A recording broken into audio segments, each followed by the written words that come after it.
কূটনৈতিক সম্পর্ক পুনর্বিবেচনা করতে হবে। অভিযুক্তদের ফেরত না দেওয়ার পূর্ব পর্যন্ত কূটনৈতিক সম্পর্ক স্বাভাবিক করা যাবে না। এই দাবি অনতিবিলম্বে না মানা হলে এবং আইন শৃঙ্খলা পরিস্থিতি দৃশ্যমান পরিবর্তন না দেখাতে পারলে স্বরাষ্ট্র উপদেষ্টা, আইন উপদেষ্টা এবং পররাষ্ট্র উপদেষ্টাকে পদত্যাগ করতে হবে। এই 3 দফা দাবি আমরা জানিয়েছি এবং একই সাথে আমরা গতকাল থেকে বাংলাদেশের সকল ছাত্র সংগঠন, সিভিল সোসাইটি, সাংবাদিক এবং জুলাইয়ে যে সমস্ত সংগঠনগুলো তৈরি হয়েছে, জুলাইয়ের যারা আমাদের সহযোদ্ধা ছিল, আমরা সবার সাথে গতকাল থেকে যোগাযোগ করছি, মিটিং করছি। ছাত্রদল, ছাত্র শিবির, ইন্ডিপেন্ডেন্ট অ্যাক্টিভিস্ট এবং বামপন্থী সংগঠন, ইসলামিক সংগঠন এবং সব ধরনের নাগরিক, ছাত্র এবং নাগরিকদের সাথে আমরা যোগাযোগ করেছি। আমরা সারা দেশে সবাইকে ঐক্যবদ্ধ হওয়ার জন্য আমাদের ফেসিবাদের বিরুদ্ধে, আমাদের কমন এনিমি ভারতের যে যারা বাংলাদেশে দাসত্ব কায়েম করতে চায় এবং একই সাথে এই পতিত ফেসিস্টদের বিরুদ্ধে আমাদের ঐক্যবদ্ধ হওয়ার জন্য আমরা সবার সাথে কথা বলেছি এবং সকল ফেসিবাদ বিরোধী যারা আন্দোলন সংগ্রাম করেছে সবাই একমত হয়েছে এবং খুব দ্রুতই সকল ফেসিবাদ বিরোধী আমরা যারা জুলাই একসাথে নেমেছিলাম আমাদের সম্মিলিত কর্মসূচি আপনারা দেখতে পাবেন। এবং একই সাথে আমরা সারা দেশের মুক্তিকামী ছাত্র জনতাকে আহ্বান করছি, আমাদের প্রত্যেকটা পাড়ায় পাড়ায়, প্রত্যেকটা ওয়ার্ডে ওয়ার্ডে আমরা যেন দেশের আমাদের নাগরিকদের নিরাপত্তা নিশ্চিত করার জন্য আইন শৃঙ্খলা রক্ষায় আমরা যেন গণকমিটি গঠন করি, যে গণকমিটির মাধ্যমে যারা ফেসিবাদের দূষর আছে, খুনি হাসিনা এবং তার দূষর, নিষিদ্ধ ছাত্রলীগ, যুবলীগ, সন্ত্রাসীদেরকে আইডেন্টিফাই করে তাদেরকে যেন থানায় দেওয়া হয় এবং তাদের বিরুদ্ধে যেন ব্যবস্থা নেওয়া হয়। এবং সেই জায়গায় স্বরাষ্ট্র মন্ত্রণালয় নিশ্চিত করেছেন আমাদের যে গণকমিটি গঠিত হবে তাদেরকে সার্বিকভাবে আইন শৃঙ্খলা রক্ষাকারী বাহিনী তাদেরকে সহযোগিতা করবে। এবং যেই দিল্লি আজকে খুনি হাসিনা এবং তার দূষরদেরকে, সন্ত্রাসীদেরকে আশ্রয় দিচ্ছে এবং দিল্লি থেকে আমাদের বাংলাদেশকে বিভিন্নভাবে উত্তপ্ত করার চেষ্টা করা হচ্ছে, সেই দিল্লির সাথে আমাদের যে পররাষ্ট্র মন্ত্রণালয় আছে, পররাষ্ট্র মন্ত্রণালয়ের কূটনৈতিকভাবে তাদের বিরুদ্ধে আমাদের যে সম্পর্ক সেটাকে পুনর্বিবেচনা করতে হবে। এবং আজকে আমাদের আরেকটি বিষয় আমরা নিন্দা জানাচ্ছি, প্রধান নির্বাচন কমিশনার সে আজকে একটা মন্তব্য করেছে, যে মন্তব্যে সে বলেছে উসমান হাদির উপর যেই হামলা হয়েছে সেটা একটা বিচ্ছিন্ন ঘটনা। আমরা পুরো ছাত্র জনতার পক্ষ থেকে আমরা এই ধরনের মন্তব্যের তীব্র নিন্দা এবং ঘৃণা জ্ঞাপন করছি।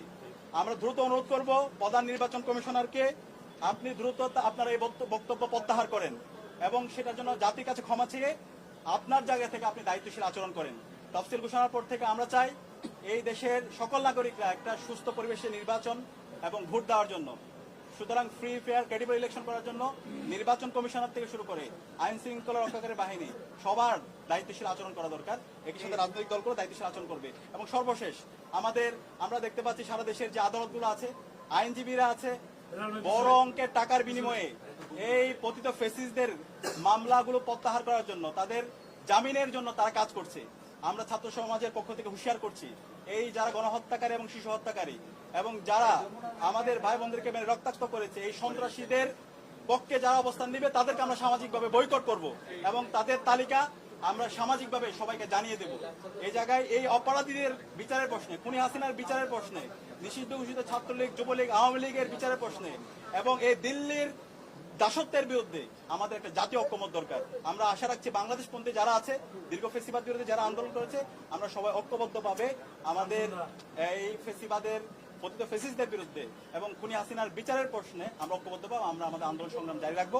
এবং যে 3 দফা দিয়েছি, এই 3 দফা যদি দ্রুত সময়ের মধ্যে আমরা যদি এটা কার্যকর ব্যবস্থা দেখতে না পারি, তাহলে আমরা সারা দেশের মুক্তিকামী ছাত্র জনতাকে সাথে নিয়ে আমরা জুলাইয়ে যেভাবে রাজপথে নেমেছিলাম তার চাইতে আরো শক্তিশালী ভাবে আমরা রাজপথে নেমে আমরা গণ আন্দোলন গড়ে তুলব। এবং আমাদের পুরো জুলাই যে আজকে বিপ্লব, সেটাকে আজকে বিভিন্নভাবে ব্যাহত করার চেষ্টা করছে, এটাকে একটা পূর্ণাঙ্গ বিপ্লব দেওয়ার জন্য আমরা আমাদের লড়াই সংগ্রাম জারি রাখবো ইনশাআল্লাহ। যে আমাদের দাবির পরিপ্রেক্ষিতে আমাদের দাবি সম্পর্কে আমরা বলছি 48 ঘন্টার মধ্যে আমরা যে দাবিগুলো জানিয়েছি আমাদের দৃশ্যমান উন্নতি না দেখি, আইন শৃঙ্খলা পরিস্থিতির উন্নতি যদি 48 ঘন্টার মধ্যে না হয়, চিরুনি অভিযান চালিয়ে জঙ্গি লীগ, খুনি, সন্ত্রাসীদের গ্রেপ্তার না করা, অস্ত্রোদ্ধার না করা হয়, সেই ক্ষেত্রে আমাদের দৃশ্যমান পরিবর্তন না দেখি সেই ক্ষেত্রে আমরা এই 3 উপদেষ্টার পদত্যাগের দাবিতে আমরা আন্দোলন শুরু করি। না, আমাদের এখানে যে ডাকসুর ভিপি, আমাদের যে ছোট ভাই কায়েম যে কথা বলছে তার প্রতিটা দাবি যৌক্তিক। আমরা এই দাবিগুলি এর আগেও আমরা কিছু কিছু আপনাদের সামনে বলছি যে আমরা এখানে গতকালকে মিটিং এর পরে বলেছি যে এইগুলি আমাদের আরো ব্যবহার করতে হবে এবং তাদের এই যৌক্তিক দাবিগুলি আমরা অবশ্যই করব।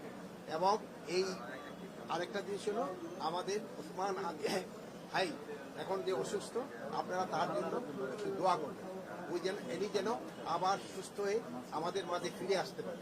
এই জন্য আমি আপনাদের সবাই দোয়া কামনা করি। স্যার, আমরা যত জানতে পারলাম স্যার, গাজক স্যার ভারতে পালিয়ে গেছে, আপনাদের কাছে কোনো তথ্য আছে এইগুলির কিনা স্যার? ক্ষেত্রে আমরা পরে কথা বলে আমরা এই তিনটা স্যার, এইটাই এখন স্যার মানুষ জানতে চাচ্ছে স্যার, ওখানে রেখে দেশে আছে নাকি স্যার বিদেশে পালিয়ে গেছে স্যার? মানুষ স্যার আপনার মধ্যে জানতে চাচ্ছে। সব কিছু তো এখানে বলা যায় না। ঠিক আছে, আপনাদের সবাইকে ধন্যবাদ।